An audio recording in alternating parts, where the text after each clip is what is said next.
Assalamualaikum warahmatullahi wabarakatuh. Perkenalkan nama saya Nabila Aulia Putri dengan NIM 20.05510045. Di sini saya akan mempresentasikan hasil skripsi saya yang berjudul Pengaruh Propertas Influencer Media Sosial terhadap niat beli suatu produk fashion melalui keterkaitan emosional.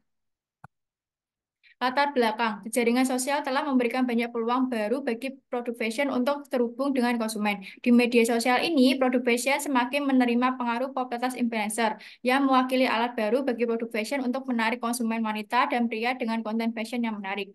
Riset Gap, permasalahan dari hal tersebut menimbulkan suatu perilaku konsumen sebelum membeli barang atau memutuskan barang mana yang akan dibeli, pasti akan melihat siapakah influencer yang akan mereka ikuti dengan tujuan untuk meyakinkan niat konsumen sebelum membeli suatu produk.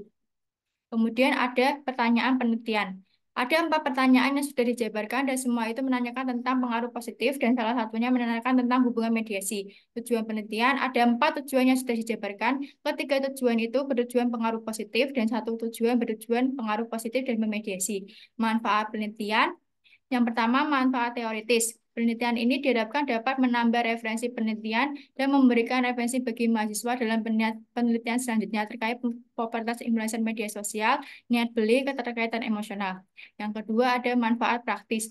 Tujuannya agar perusahaan dan pemilik produk fashion dapat memilih influencer yang mereka ikuti untuk mengaruhi niat beli produk atau konsumen dengan menciptakan hubungan emosional dengan merek tertentu sehingga menimbulkan keinginan membeli dari pihak konsumen.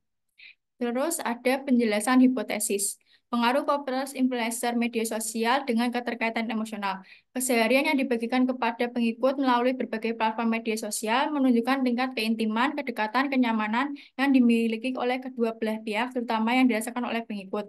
Maka disimpulkan bahwa H1 popularitas influencer media sosial berpengaruh positif terhadap keterkaitan emosional. Pengaruh keterkaitan emosional dengan niat beli, kemampuan suatu produk atau layanan yang menghasilkan perasaan atau sikap afektif disebut keterkaitan emosional. Maka disimpulkan bahwa H2 keterkaitan emosional berpengaruh positif terhadap niat beli. Pengaruh popularitas influencer media sosial dengan niat beli. Mengikut dengan mengikuti rekomendasi merek influencer dengan berpartisipasi dalam perilaku timbal balik daripada hanya menerima dan merespon pesanan secara afektif atau pasif. Akibatnya, maka disimpulkan bahwa H3 popularitas influencer media sosial berpengaruh positif terhadap niat beli. Hubungan keterkaitan emosional memediasi hubungan popularitas influencer media sosial terhadap niat beli. Kita dapat berasumsi bahwa pengaruh yang dirasakan tampaknya memainkan peran mediasi dalam hubungan antara pendahulu dan pengikut, menggabungkan efek yang diharapkan dan nilai informasi yang dirasakan, dan keterkaitan emosional pada pengaruh yang dirasakan, serta dampak potensi dari efek ini tatap muka dan pengaruh positif bagi niat beli.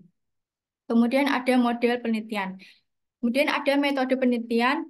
Satu, jenis penelitian, penelitian kuantitatif dengan menggunakan sampel yang diambil dari kuesioner. Dua, sumber data, data primer. Tiga, populasi mengacu pada masyarakat umum yang berniat membeli produk fashion, di mana mereka akan melihat salah satu influencer yang mereka sukai dari media sosial.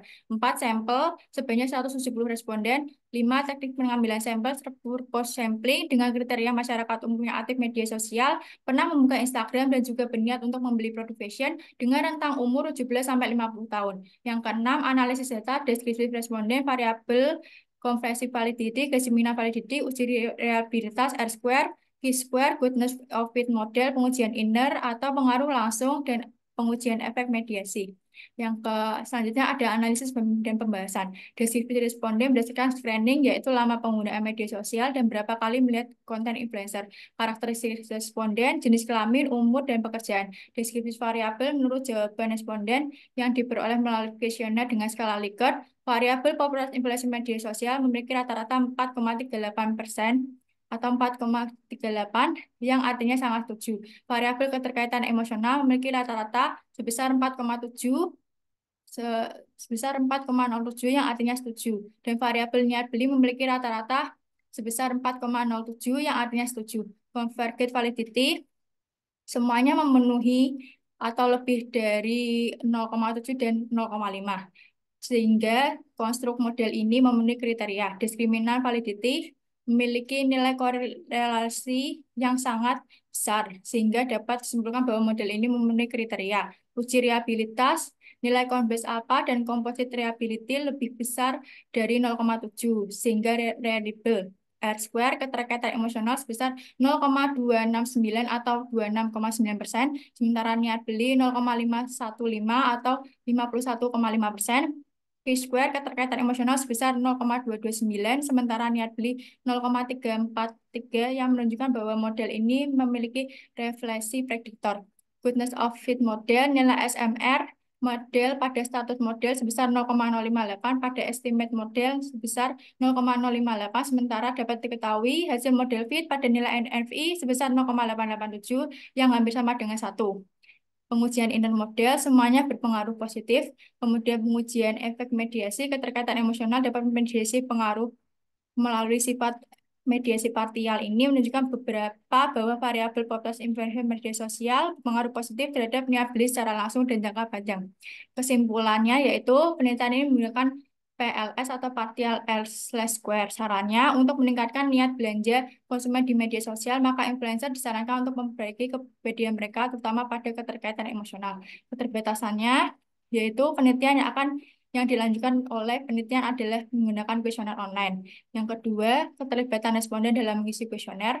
Agenda penelitian mendatang, penelitian selanjutnya dapat memberikan variabel maupun indikator yang baru. Yang kedua, penggunaan SMPLS untuk mengolah data dapat digunakan dan dimaksimalkan. Dan yang terakhir, penelitian berharap untuk penelitian selanjutnya dapat mematahkan hasil penelitian dengan hasil yang negatif.